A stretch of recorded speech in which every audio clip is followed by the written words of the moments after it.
Sweet.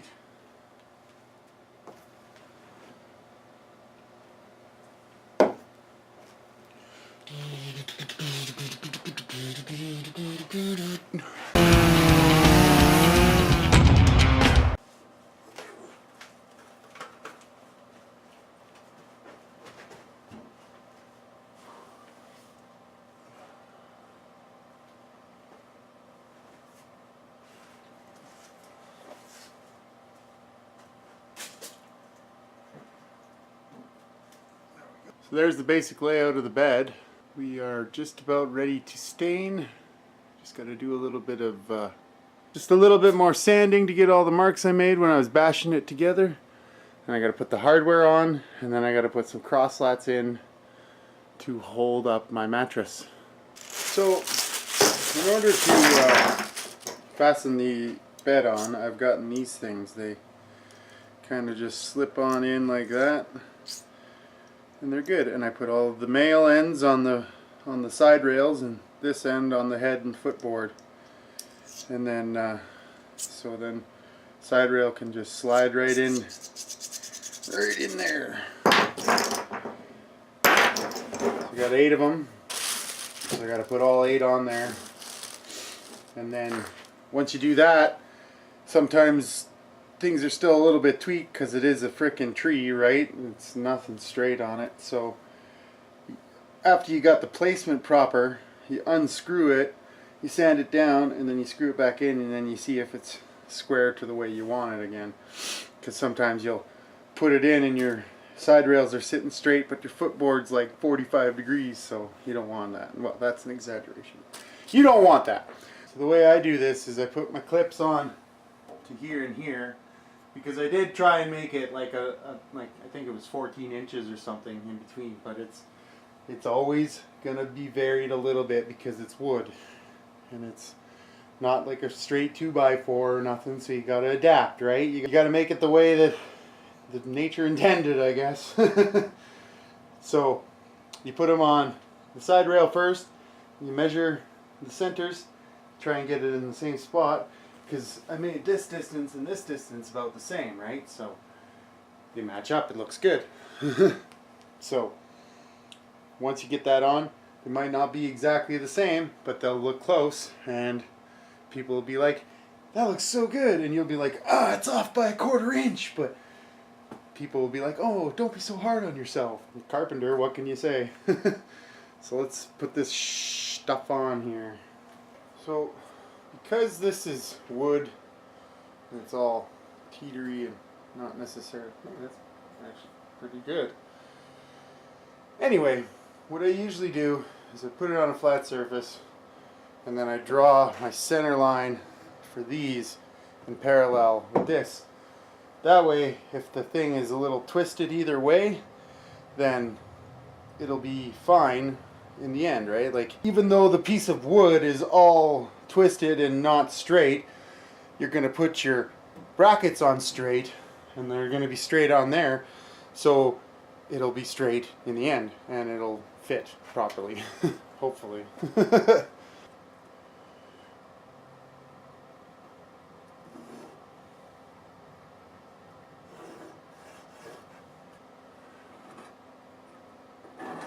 So this right here is what I'm talking about.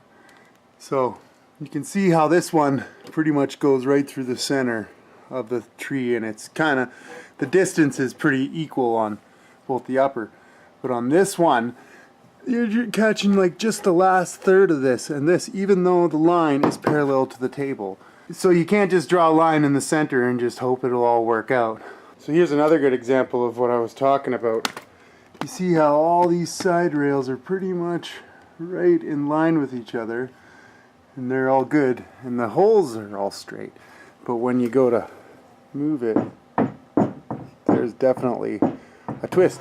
So when I make beds, I make this end smaller than that end and this end bigger than that end. I kind of offset them to make the side rails kind of look almost equal.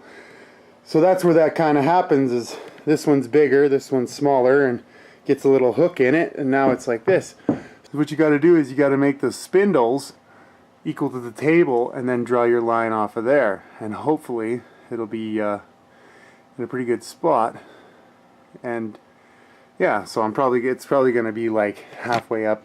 So it's probably going to be like halfway up this one and just on the bottom corner of this. But that's the way she goes. It'll look fine, don't worry.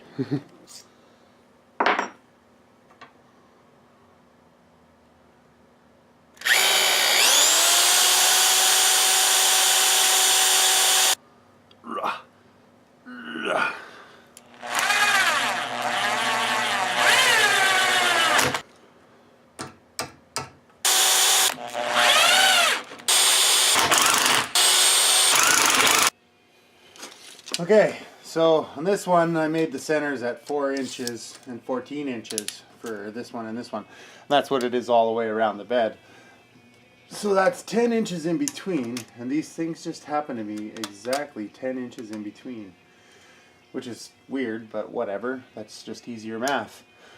So I got this one pretty much centered, so I can get, that's my center mark, so I have to take this and put it in the center. Yeah, that should work. This is where I need to put this thing, but when I lay it on there, it doesn't lay flat or 90 degrees. So this means I have to do some grinding to my perfectly nice finished pieces.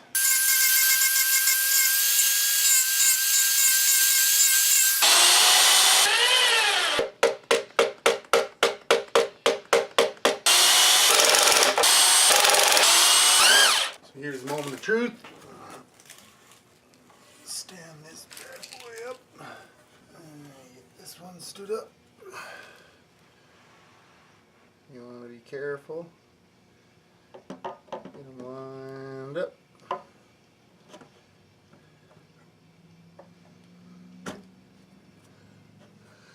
Okay, I can already see I'm going to have problems with these. Now that I've got it all marked out and it's right and it's kind of in there, I can see that they don't line up very well. Like this one, the top has to go back, and this one, the top has to go back. Pull this off, take off the screw, rotate the clip out, sand it down, put the screw back on. The screw hole's already in the right place. You just adjust it a little bit, and eventually it's going to just slide right in there like butter.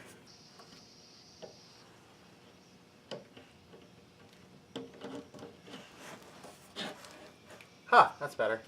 I'm pretty satisfied with how that looks. On to the other 4 corners. So I just got the second one on, the second side rail piece, and this one is way in the air and that one's touching right on the ground. So that one's right on the ground. And that one's way in the air. What you got to do in that case is right here, I would have to shorten this a little bit.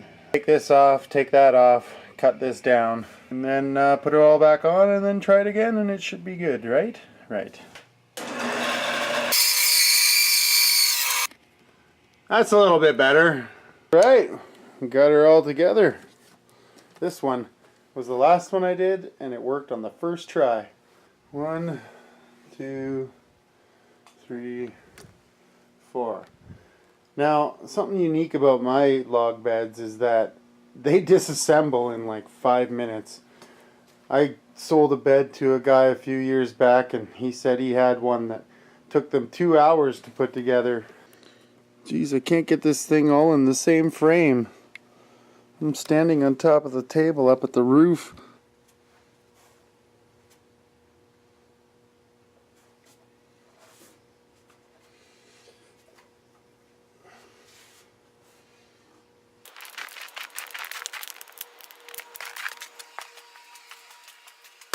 So now what we got to do is we got to go in and we got to fill in the mistakes and clean off all the bumps left from the clamps and make it perfect, you know, make it nice, make it ready to go for staining. When you get some stain on there, she looks frickin' primo, man. Hopefully it'll be not too much work. We'll see how she goes.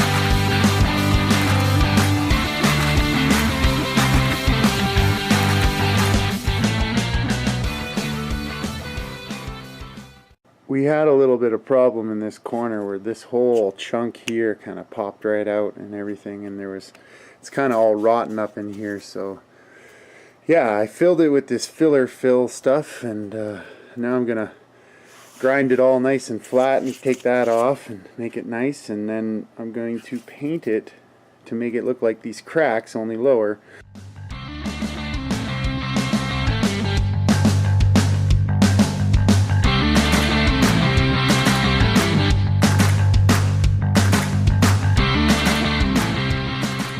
So we're like 97% sanded now, about-ish, and I forgot to do one critical step in the side rails, is to make notches for the boards that go across that hold up the box spring. So what I'm going to do is I'm going to put it back together, I'm going to mark it all out, and then I'm going to take a multi-cutter and cut into the grooves and maybe finish it off with a chisel, who knows.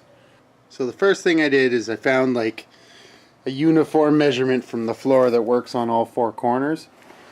And then I made marks on all of them, and then I'm going to take a straight edge all the way across.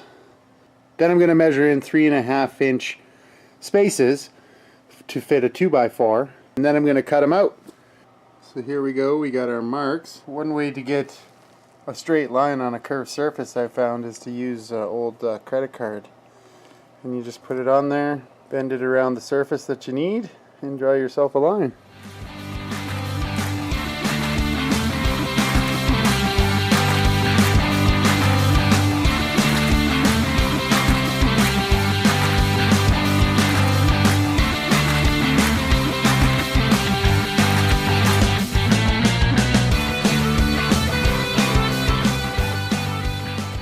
So we got all the notches cut, and now we just got to put it back onto the bed frame, measure in between them, and write it down somewhere, because that's what our 2x4s have to be. And then after that, we'll just do one final check over and sand the little areas that we've missed, and it's ready for stain. Boy, am I ready for stain.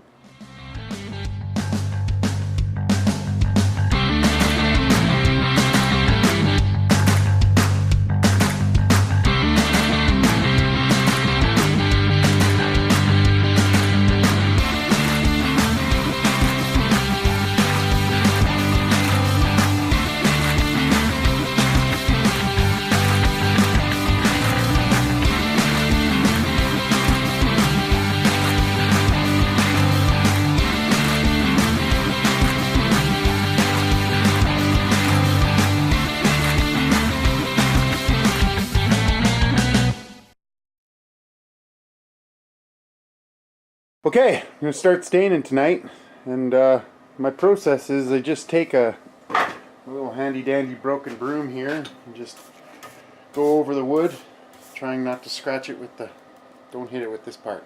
When you do that, it gets the last little bit of sawdust off the surface and then makes for a little more even of a stain. For these, I'm only going to stain like the first 6 inches because they're under the bed and nobody ever sees them.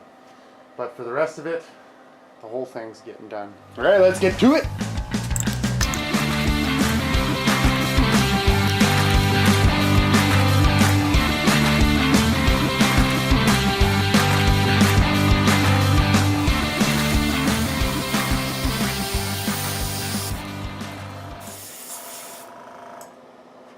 Wow, that works pretty good. There to wipe the excess off. And heck yeah.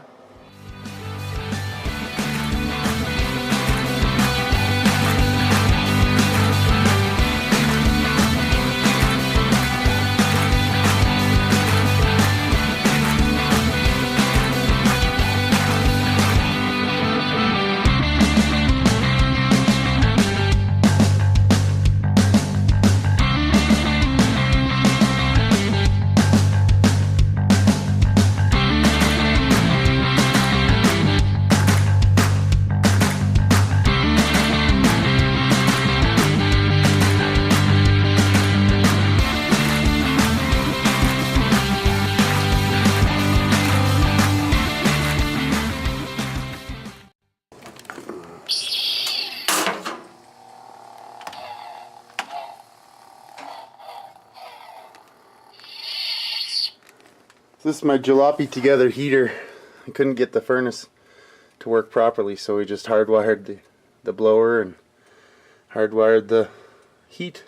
But it works, and it's warm in here, and that's what we need to do some varnish. Holy cow! That thing's gotta weigh like 500 pounds. Whew.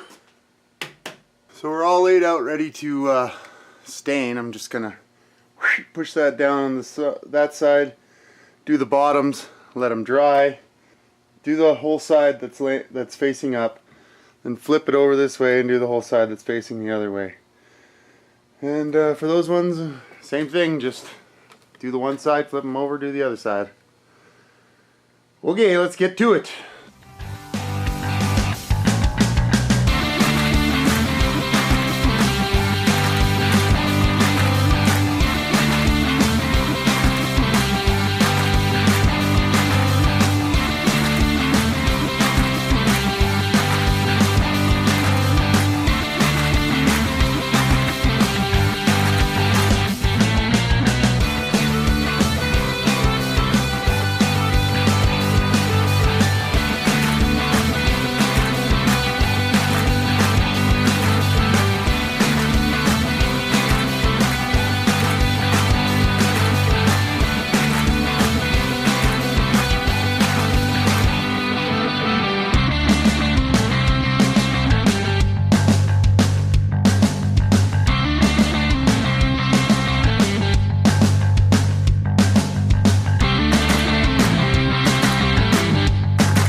So here we are, we got the first coat done, and it's kind of like rough and a little bit bubbly in some spots, but some other spots it's really smooth.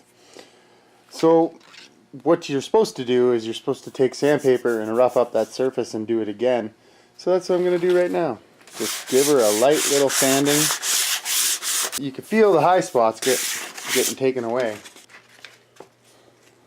So this is 220 grit sandpaper. And as you go over top of it, you just don't push very hard. Just let the sandpaper do the work.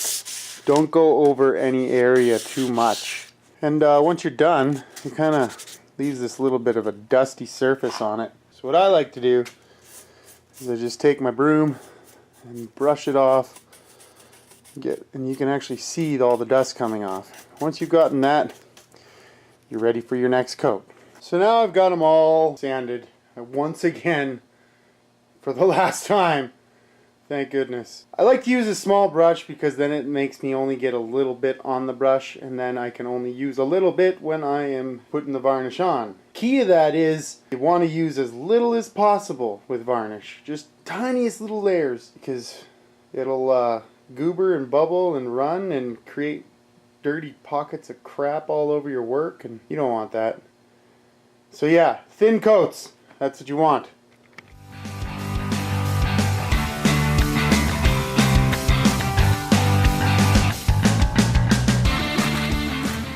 So one last thing to do is every artist signs their name on their art when they're done, so I'm going to take myself a hot knife and burn her on in there.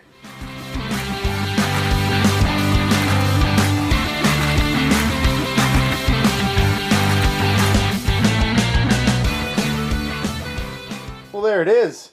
That's the end of the project. Sorry it took so long. But, yeah.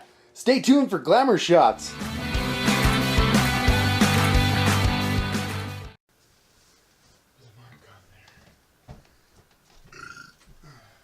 Throw your sweater on my feet. He's taking it off and I'm putting it right here.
wraps up the log bed build.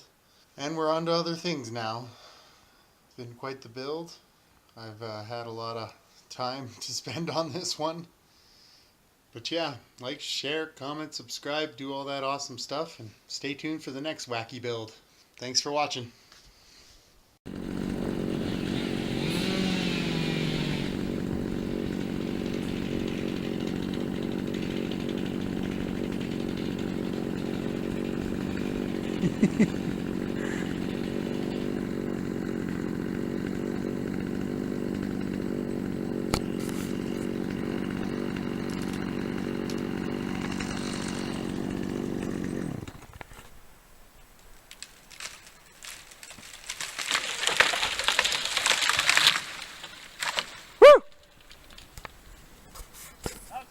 Hey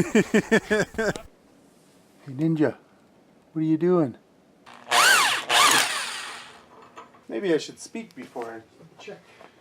Or check before I speak. Don't go any area. Bleh. Okay, I'm good. That Ninja?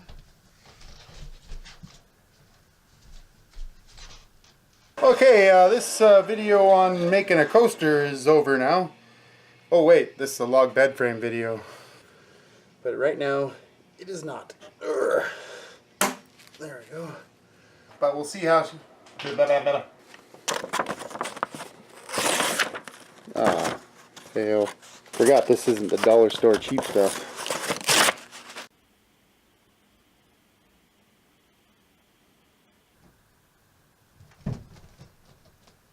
What I like to do is lose the fucking thing I'm looking for.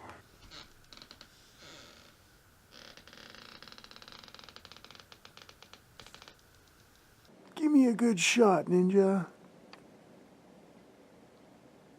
And he goes back to sleep.